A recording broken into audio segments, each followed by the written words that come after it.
Hi everyone, this is Dr. Mike, host of the free iTunes podcast, Psychiatric Secrets Revealed with Dr. Mike, but that's not why I'm here today.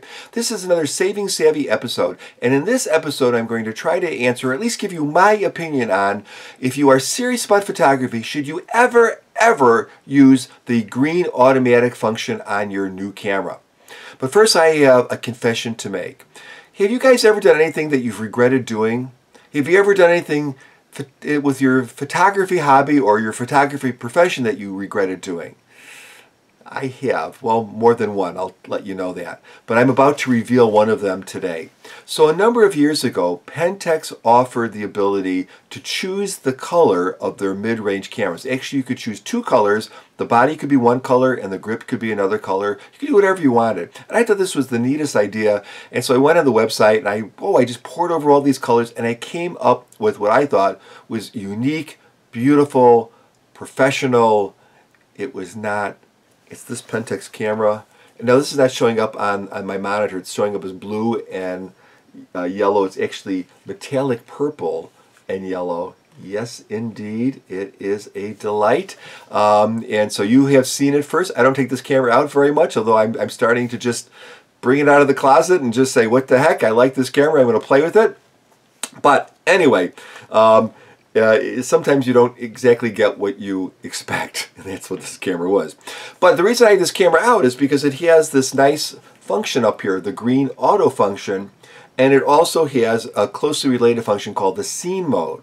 So on this particular camera, the green auto function will actually, using its little computer brain, determine what kind of a scene is it. Is it an action shot? Is it a portrait? Is it a landscape? And it will adjust the camera's parameters along those scene modes. It also has a scene mode where if you know you're shooting action shots, for instance, you can just put it on action and it will make the right settings, at least the right settings that the camera thinks for that particular scene.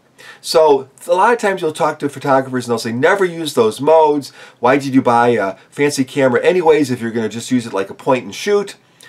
Well, I think you need to determine if you are one of two types of photographers. And one is not better than the other. I will tell you, I have a little bit of both in me.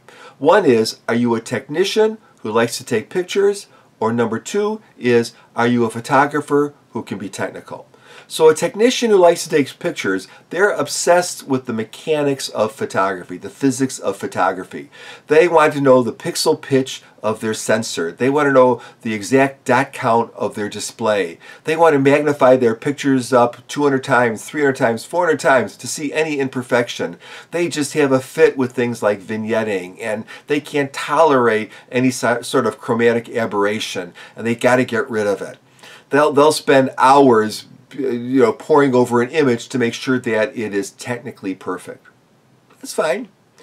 But then there's the photographer. The photographer will look at a picture or an image maybe in his mind or her mind or see something, and they want to capture that idea or that moment. And they hopefully have enough technical skills so they can do it in such a way that it actually represents what they're really seeing in their mind's eye. So they have to have the technical skills, but they're more about just the image capture. I've got that characteristic in me too. So I'm going to give you three scenarios of things that I really do that maybe will be helpful to, and also will express my opinion on if you should ever use the green automatic mode. So scenario one is when I'm doing actual portrait photography in a studio. So I have the backdrop, I have the strobe set up. I will tell you, when I'm doing that kind of photography, I do everything manual. Sometimes if I'm using an older lens, I'll even manually focus, but I'm doing everything else in manual because I want absolute consistency between shot to shot to shot, and I want absolute creativity between shot to shot to shot. And because this is a very controlled situation, and because the subject isn't moving around very much, the talent isn't moving around very much, I can really think and ponder and use those steps and come up with the best possible image. What's scenario two? So scenario two is when I'm doing event photography. Now, I have done weddings in the past, really just as requests. I don't really want to do weddings anymore, but I do tons of small venue events. And I really like doing them, and they're fun, and I love capturing silly moments, and I love doing group pictures and individual shots.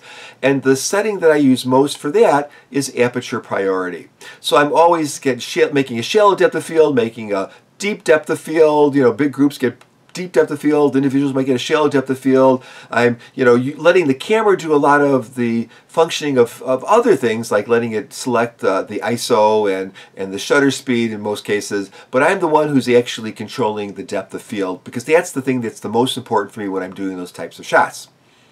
Okay, so that's scenario number 2. How about scenario number 3? Well, that's a new area of photography that I've entered into fairly recently, and that's architectural photography. So I have a friend who is in the home remodeling business, and so he does a lot of kitchens and bathrooms and family rooms and all the other stuff that home remodelers do. And so lately I've been doing a lot of interior architectural photography for him, which is very challenging, by the way. It's a lot more difficult to take a picture of a bathroom than you might think, even with the super wide angle lens. However, the other day, actually a week or two ago, he asked me if I would do a special job. He's doing a complete restoration of a house that was burnt in a fire. This fire only lasted 20 minutes, but yet probably destroyed about 30% of the house, or maybe a little less, but 30% of the house, but damaged the rest of the house. So there's water, buckled floors all throughout the house because of water damage. There's streaming water stains down the walls.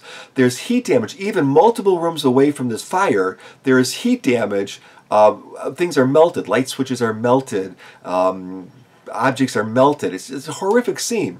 And so he said, would you like to do it? And I'm up for a challenge. And I said, sure. So at that time, I was actually borrowing his ultra wide angle lens, which is a Canon lens. So I was using a 5D Mark III to take these pictures. And I'm familiar with this camera, but not as familiar as I am with Nikon cameras.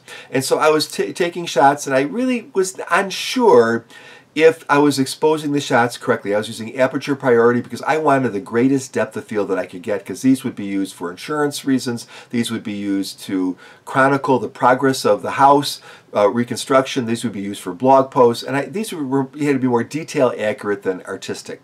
So aperture priority, small aperture, and I just wasn't sure if they were clear enough, if I was getting the shot. And so I would shoot these shots, but then I would take safety shots using the green mode, because although I knew the green mode might not give me exactly what was in my mind's eye, I knew that there was a pretty good shot that it was going to take the shot correctly. And so when I brought the images home, there were some cases where I was glad I took the shots with the green mode. Most of my aperture priority shots, surprisingly, did turn out well, so that was a good thing. But I wanted that safety. I wanted to capture the image, and I didn't want to say, oh, I was so artistic that oh, they're all blurry, but oh well, because the important thing was to capture that moment in time. And I wasn't necessarily going to be allowed back into that house again, because again, it was condemned. No electricity, rooms were dark. I was in the basement, I was in closed off rooms, I was in closed off bathrooms, I was upstairs, downstairs, everywhere you could imagine, trying to take pictures. Probably a cool opportunity, but probably one that won't be repeated anytime soon. So my view is, you use the mode to take the shot that you want. If you have the luxury of time, then be as careful and as manual as possible. If you have less time, then choose your mode carefully. You might artistically want to choose one thing over another. If I'm shooting action shots, obviously I'm going to use a shutter priority. If I'm going to do something where I have images and faces and I want to be a little more artistic, I'm going to probably use aperture priority if I want to light or film, let's say, or shoot in darker light. But when push comes to shove, it's the picture that's important, not, for me anyways, the technical aspects of that picture. So that's what I think. Should you use the green thing? Sure, you can do whatever you can. It's your darn camera after all, right? If you don't want to do that, if you want to do everything in manual, it's also your darn camera, so you can do that too. So anyway, if you like this channel, please give me a thumbs up and subscribe. I really would appreciate that. I'm getting close to 4,000 subscribers, which is a very, very big deal for me. I'd like to surpass that. I have no idea why. I don't make any money on this channel, but I just want to do it. So if you want to help me out, do that. I also have an experimental writing blog called drmikekuna.com, drmikekuna.com. It's a personal personal writing blog with a lot of feelings and things. Check that out. If you want to know more about other stuff, I'm a MD and a board-certified psychiatrist. My wife has a PhD, she has 2 PhDs, but she has a PhD in clinical psychology, and she's a clinical psychologist. And we do a monthly podcast where we talk about current events, psychological issues, drug crisis, our kids, whatever. We talk about everything, but we do it with a psychological bent. And you can find that. It's called Psychiatric Secrets Revealed. It's on iTunes and other podcatching sites. And bye-bye.